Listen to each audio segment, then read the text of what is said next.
আবার চলে এসেছি আমরা নতুন রেসিপি নিয়ে। আজকে করব মাছের তেল। মাছের তেলটা নিয়ে নিয়েছি, দেখতে পাচ্ছি বন্ধুরা।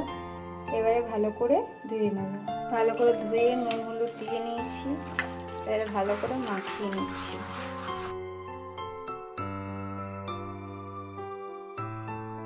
কড়াইটা গরম হয়ে গেছে, এবার তেল দিয়ে দেবো। তেল দিয়ে দিয়েছি, বেশি তেল দেবো না, কারণ কি মাছের তেলে তেল থাকবে, তাই জন্য। তেলটা গরম হয়ে গেছে, এবারে পেঁয়াজ কাঁচা লঙ্কা দিয়ে দেবো।